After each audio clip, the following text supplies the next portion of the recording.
Hello, hello, hello, and welcome to Five Things, the show where we take brilliant, funny people and we ask them 5 things about whatever the hell I want to, because, for some reason, they put me in charge. I'm your host, Kyah Green. So, here at Five Things, we like to stay on theme. So before I introduce our first incredible guest, let's start with the warm-up 5. Beam, beam, beam, beam, beam. Thank you, Connor. So, number 1 on our warm-up 5 is this show appears in both video and podcast form. Where there are visuals, I will do my best to describe them. For instance, right now you're looking at my face. I'm a small, androgynous person with short hair and round glasses. So, picture a young Justin Bieber if he had abandoned music and become a librarian. Number 2, in this week's news, COVID-19 continues to rage, but there is some good news.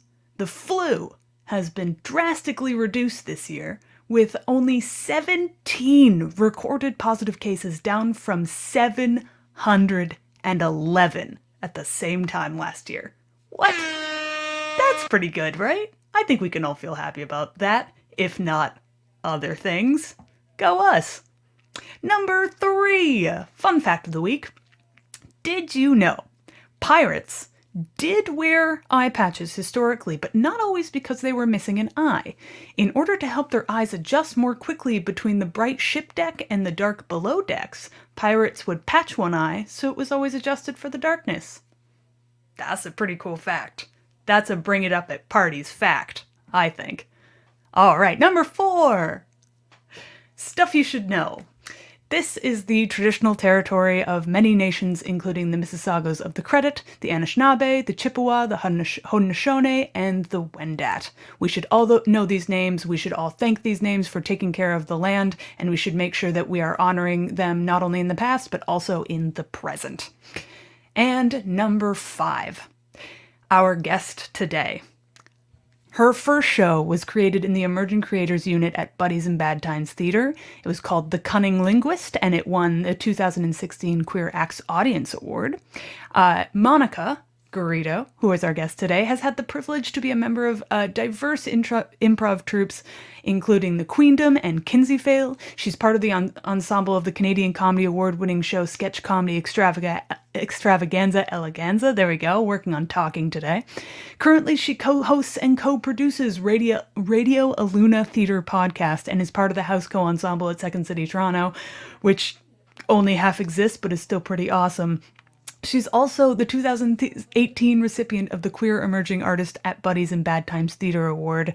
She's a Taurus, and she wishes you the best. Please welcome Monica Garrido. Yay! Hello. Hi, Monica. Hi. I'm sorry I stumbled all the way through your bio, but you just have too many impressive credits. I love it because mostly I think things have changed. So I think I don't know, Monica's here, and that's what matters. That's my bio. That's right. You're here, and I'm happy you're here. And I hope you're happy you're here, That's so weird. Everything you put my name, what comes out. I mean, you did all those things. You do know that, right? Who knows? It wasn't me. I think you can take credit at the very least. Monica, how are you doing today? How's your day? I'm good. I'm gonna describe myself. Oh, look. It says, hi, Kyah. Hey, Les. Not me, just you.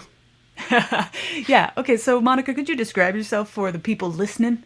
Yes, I am Mexican. I have curly hair, brown eyes. I have some makeup on because I like to try. Sometimes I have teeth. I don't know. I'm wearing a shirt and I look exactly like my father. So if you know my father, you know how I look like.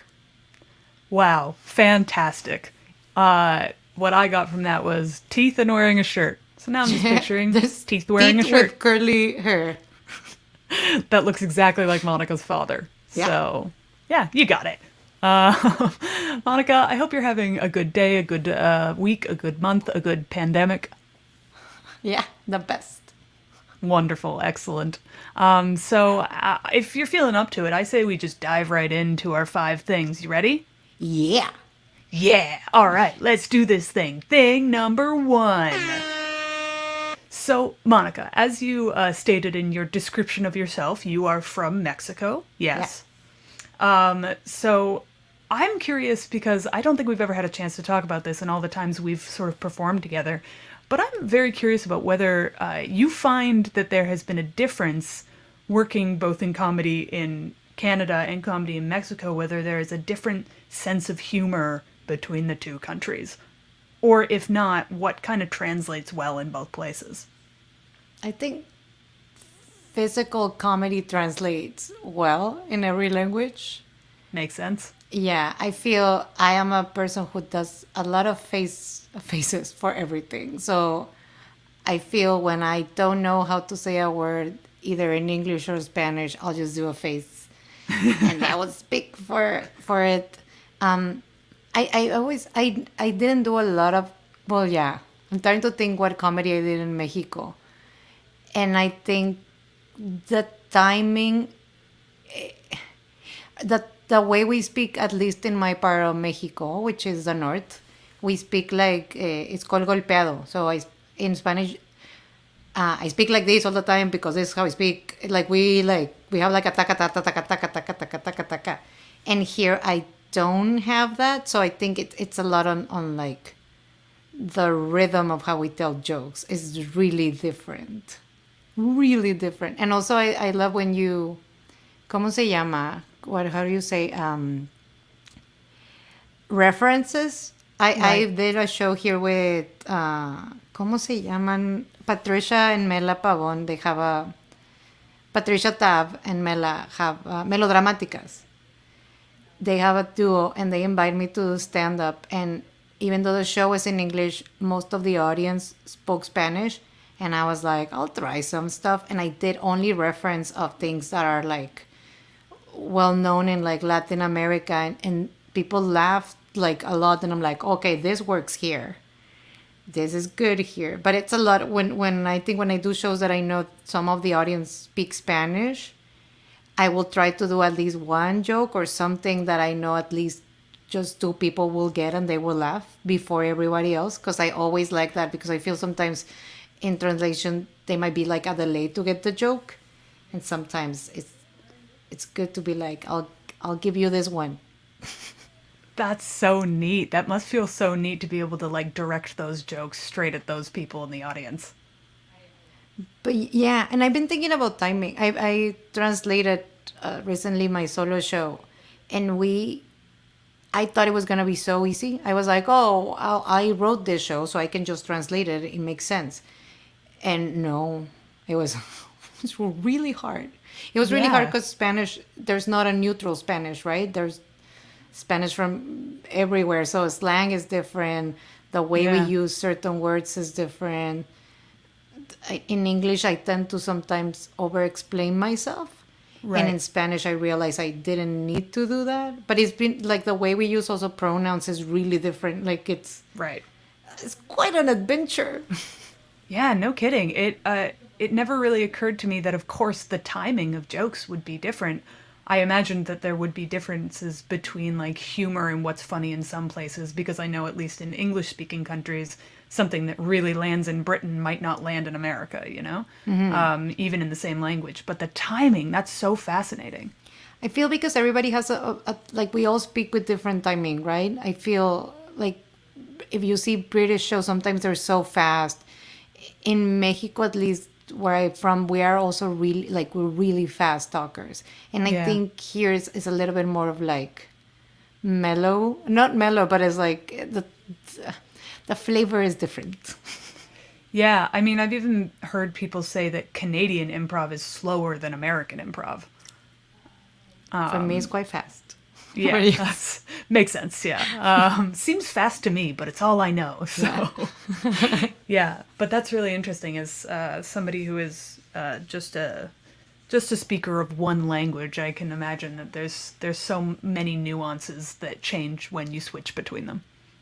Also, as your reference, because I think when because because I've done improv in Spanish, and my reference are like I can pull reference from my family, like for my blood family, and from things that I grew up watching on TV. And here, like the reference are like it can be really specific of a certain show. Like I think characters are also different because your reference are really different. Yeah. So it's interesting. Yeah, that makes sense. All right. Well, that's man, that's so fascinating, and it kind of actually tied into another question I was thinking of asking you, which is that being a performer in both languages. Yeah, yeah. Thing number two, being a performance in both languages. Do you find that there are advantages to it in terms of like being able to more specifically hone your physical skills or your something else? Do you find that there are advantages that come with it? I think so because I can get hired in more places, so that's pretty neat. Because it's I think the jobs that I have right now, like hosting another podcast with Aluna Theater, it works really to our advantage. That Camila, my co-host, and we both speak English and Spanish. So we want to have a host. If we want to invite somebody a guest who speaks only Spanish, we can do that. So I think it does open more doors for me at least. Yay, Aluna. And I think it also. What I love is sometimes I get lost in translation, and sometimes it can be terrifying, but I learn to fall in love with it. Of if somebody gives me a suggestion and I have no idea what it is, I just take the closer thing that sounds like that, or something that I'm like, I think is this, and I just go with it, and then it's not my issue if my fellow improvisers we're the same boat, so it's like this is what I thought, so I don't know. So it's always, I think I used to be terrified of getting lost in translation on stage, and now I embrace it. Yeah, that's an amazing point. I've definitely seen you do that both when I'm on stage with you or when I'm watching you from the tech booth or the audience. And I always find it so delightful because it only augments what improv should be, which is the first thought that comes to your mind. But it's also like Canada, where we are, is like you're a baby country compared to other countries, right? Yes, you're not wrong. So there's a lot of immigrants in this city. So I think it's mostly well known that a lot of people in the city are lost in translation most of the time. So it's like the most pure reflection of a newcomer performing, or like not even, I'm being here for 8 years and half of the things I still don't know what they mean. But it's a confidence of knowing that it doesn't matter if you know or not know the word, you still have somehow, you can find a language to communicate what you're feeling or what you're thinking. Yeah, which is kind of, I would say, a great lesson for anybody who wants to perform anything ever in any language, is just coming at it with confidence, which you do in absolute spades, which I've always been so impressed by. But I also wanted to touch on one other thing on that subject, which is I've seen you a number of times use Spanish in English-speaking shows for English-speaking audiences to great effect as just sort of a joke on its own, in that I'm tired of speaking English, so I'm just going to start speaking Spanish. And it works so well every time. But how do you feel when you're doing that? I think sometimes it depends on the scene. I think of what scene one scene in particular that you were, I think, I don't know if you were with me, but we were in the same, like, it has to do with the infection that's happened right now. Yep. And the beer. But it was, yeah.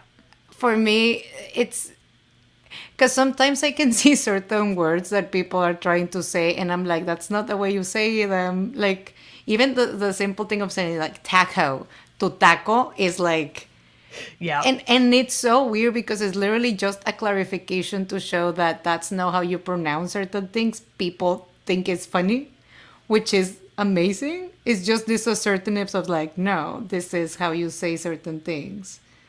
But also I think because I do switch sometimes just to Spanish. Because why not? I don't know. For me, it's Yeah. like, why? Like, mostly in improv, right? We get to just play around with whatever is our reality, right? Yeah. And my reality is that my mind sometimes is trying to translate a thought and and you know how in improv time goes by, it's like a second, but in that second you're like, oh no, no, no, no, no, no. Like you already went through 5 different things and you're like, Yeah. no, no, no, no. So if I'm like, oh, I can't fully translate this, but if I just say it, maybe something will happen. Then Yeah. why not do it? Because there's nothing to lose. It's improv. And it's honestly great. I think the one of the things that I've been happiest about watching you do those things is seeing the joke usually be put on the English speaker for being just for just speaking one language, which in the course of the world is dumb. It's dumb that some of us just speak one language, especially Canadians and Americans who have every opportunity to speak other languages and just don't because we're lazy. And I like that turnaround kind of happens on us on stage in those cases. Because we should be the butt of those jokes, let's be honest. But yeah, it's just fun. I think, I don't know. For me, it's like sometimes I don't even think about it. And it just comes out. And also because I have an accent, if you haven't heard it. So sometimes I am like, well, you already know. I'm clearly, English is not my first language. So why I just give you a bigger hint of where I'm from? So might as well. I love it. All right. I feel like we've covered this very thoroughly because the first bled into the second. So let's move on to something completely different. You ready for number 3? See, Yeah, let's do it. Question number 3. All right. So you were a part of the queer community as well in this in the art scene here in Toronto. Not just the queer comedy community, but also a big part of the queer theater community. And I was curious about how like your queerness, given how many things that you have performed in where that is like a specific topic, or how many troupes you've been in that are like designed in that way. How do you feel like your queerness has sort of caused you to evolve as an artist or become integrated with the work that you do? I think because the main reason the reason itself when I moved here to Toronto was my queerness, because I felt that in back home I couldn't live that life the way I wanted to, or the way anyone should just live life. I couldn't do it Right. for a lot of reasons. And I think I was thinking about this actually, that I moved here and my first show I ever did, I actually changed my name because I was terrified. I was so terrified because I was like, what if my parents find it? What if somebody who I know from Mexico finds this? And then I was like, well, you can always deny it, you know? So now my name is out there in all of it. And and I think I working on my first bigger solo show, which is The Cunning Linguist. I realized, because I still work on that show and it started 6 years ago, that show helped me find my voice, but it helped me find my voice because it made me fully embrace and love my queerness. Like it made me feel that it was okay. And it was okay to be terrified the whole time, because being queer is beautiful, but also so scary. It's scary, really scary.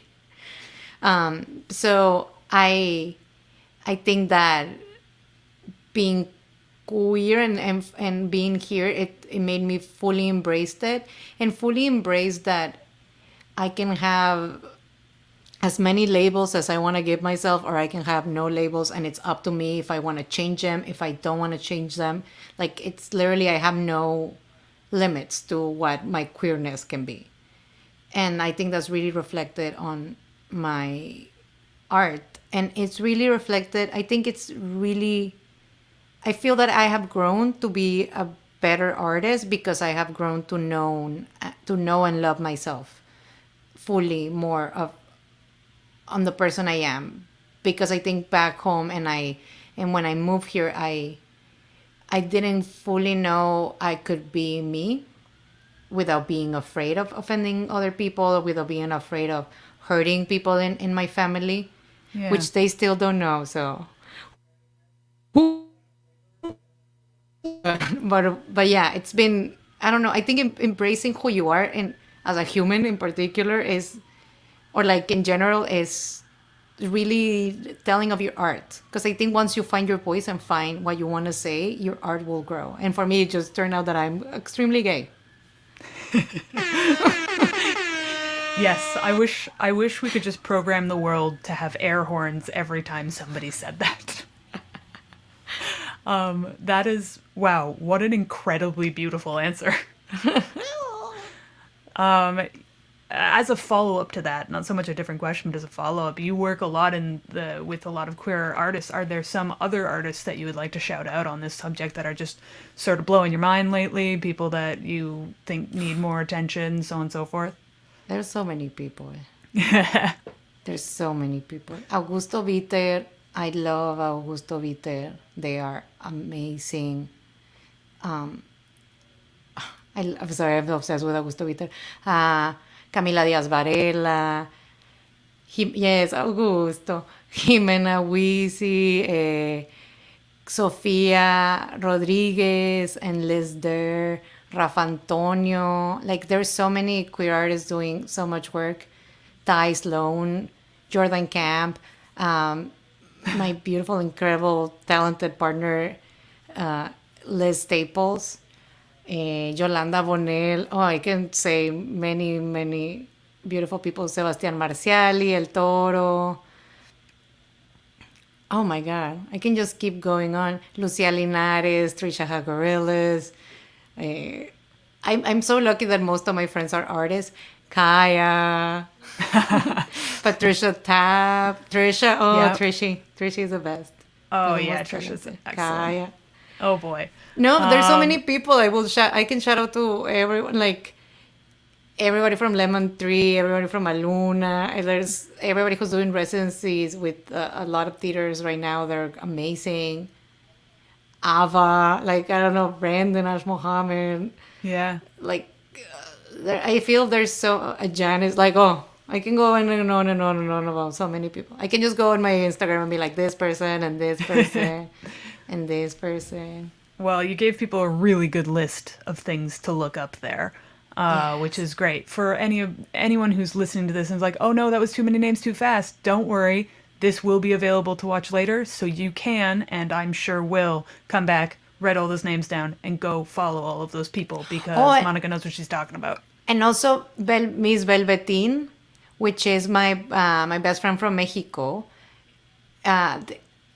His real name is Diego, but his drag name is Miss Velveteen, and he's like blowing up. Like, he has music out right now, a show. Like, he was cast as Miss Velveteen for a lead in a musical in my hometown. That's like, huge. Miss Velveteen, yeah. Like, they are like, poof. And Wow. I do drag here sometimes, and we always talk like, oh, maybe we should do boy band and Miss Velveteen. But they like, this is my best friend from Monterrey, and right now, yeah. And the best part is like, his brother is his music producer, and his mother is like his manager. Like, he's super supported. What? That's so cool. So Miss Velveteen is like, if you want to laugh, if you want to see a beautiful drag queen. Also Selena Vile. Yeah, sorry. Just keep saying people. Don't worry. She was on last week, so we got her good and promoted. Wow, that's amazing. I am absolutely looking up Miss Velveteen. That sounds, they look incredible. All right, cool. Let's move on to thing number 4. This is our random question segment where I'm going to ask you something that sort of just is indicative of your various interests and people that you like to follow.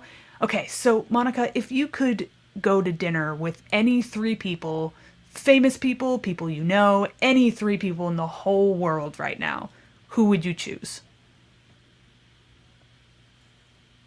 No pressure. Whatever comes to mind It's first. tricky because if it wasn't like a pandemic, I will probably say like celebrities.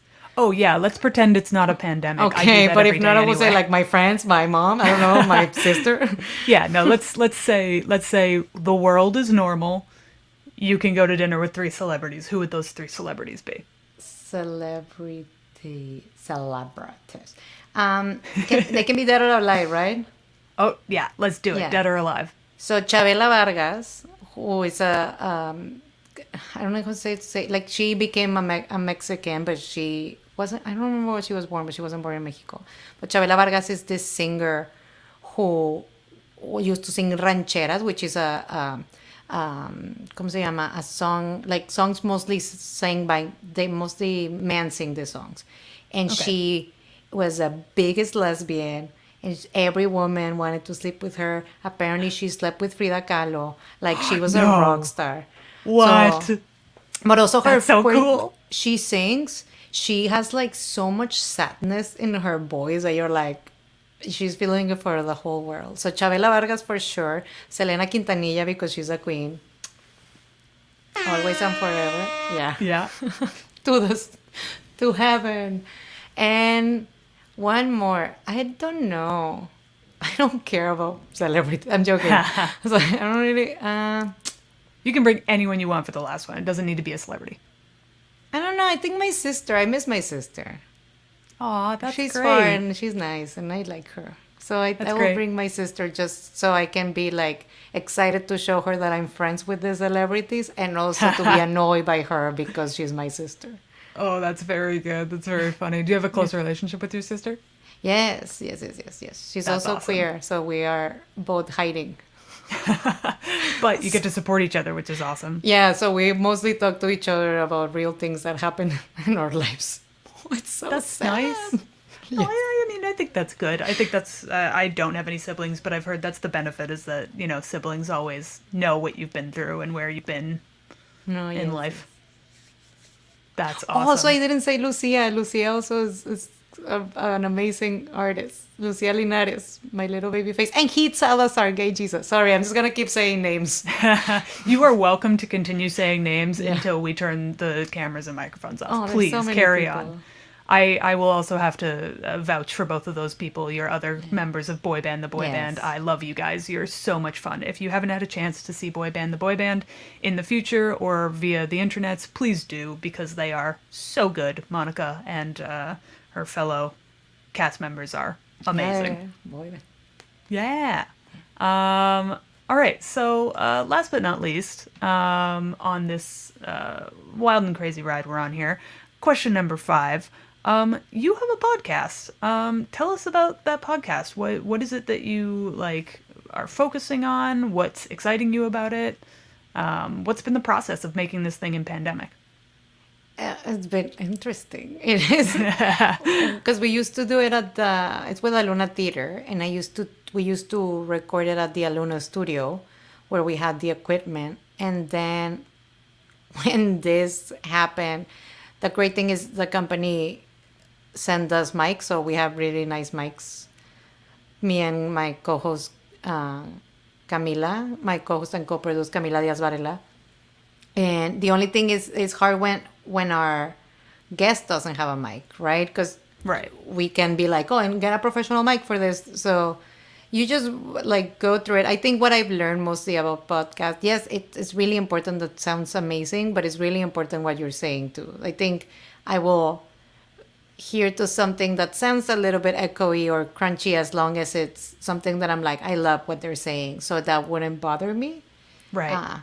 But yeah, I also edit most of my podcasts, and I love cutting every and every and everything like that. Like sometimes they will be like, oh wow, I sound like so fast, and I'm like, I cut every hesitation on your voice. I cut it. It just makes me really, really, really happy to do that. But That does sound satisfying. it does, because I used to edit video for a living like years ago. I used to edit for Miss Universe Canada, and Really? I didn't know that. yes, I used to edit for Miss Universe Canada for another company. What was that like? It was I actually, for one of the years, I went and the team, because I was hired, I worked with another company and they hire us. And Yeah. most of Miss Universe Canada, at least during that time, was mostly run by Latinx people. So everybody in like the production part, everybody spoke Spanish. That's why everybody who they hire spoke Spanish. So it Oh was my run God. by people from Colombia, Mexico, like it was amazing. And That's awesome. we stayed with them in a hotel. So I lived with all the people involved in a hotel for a week and a half, and they will film all day, and I will edit all night to have new content. Yeah, and then and Wow. it was my parents were like, "How do you get that job?" And I'm like, "I have no idea. Sometimes I just say yes to life, and it happens." But yeah, but in the podcast right now at Aluna, I have a lot of random jobs. One day I will tell you a lot about my weird jobs. But yeah, but I at Aluna Theater, the podcast I do is called Merendiando, which means little snack time. So when we were in pandemic times, we used to buy food for our guests, and we'll have like a meal and just talk about their art, or if they're a community member, because we usually do artists that are working a lot with communities, or they are creating community within their work. Cool. And because of the pandemic, we've been able to. We talked to somebody from Puerto Rico. We talked to somebody from Arkansas, Mexico. So we've been able to talk to people in other parts of the world, which that's been really amazing and interesting because we hadn't had the opportunity before. But yeah, we That's mostly do a awesome. lot of art and it's beautiful and we show it. That's so great.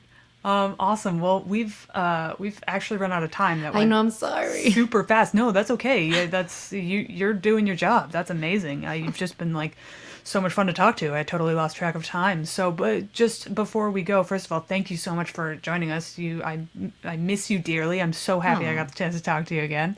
But where can people find you? Because you are very much on my list of people to recommend that you follow. So, where can people find you on the internet? You can find me on Instagram at Monica Garrido H. Also, you can follow Radio Luna Teatro at Aluna Theater. Also, you can watch me here next week. I'm going to be doing theater sports and also Never Have I Ever, which I'm really excited. Yeah, because the Nice. cast are pretty good. Oh, that's And great. yeah, I'm really excited. And also on around December 16, my solo show comes out on audio. So if you are doing nothing and you just want to hear me talk about my family and Jesus and God, Do listen. it. Yes. Where can they find that podcast? Or That sorry, will the solo show. that will come out. It's part of the studio series of also Aluna Theater. So Augusto Viter and I did our Augusto did Reina, that's his show, and I did The Cunning Linguist. So they will come out in December. Amazing. Oh man, I can't wait to listen to that. That's going to be awesome. Well, thank you so much, Monica, for joining us today. Really, really appreciate it. You are absolutely the best. Thank you so much to you, and thanks to you so much to our tech, Connor Lowe, who is providing Woo! the air horns and the visuals and all of the technical support today. And the other people that make this possible, Coko Galore, Sonar Network, and Bad Dog Theater and Bad Dog Comedy TV. Make sure you subscribe and you follow and you donate to Bad Dog Theater because that is how they keep this channel running and they keep bringing you delightful nonsense. They are currently supporting themselves off donations, so make sure you go and you support them so that they can continue to do this and support awesome people like Monica. Thank you so much for everything. That's our show. I'm Kyah Green. This is Monica Garrido. Stay safe, my friends. Bye.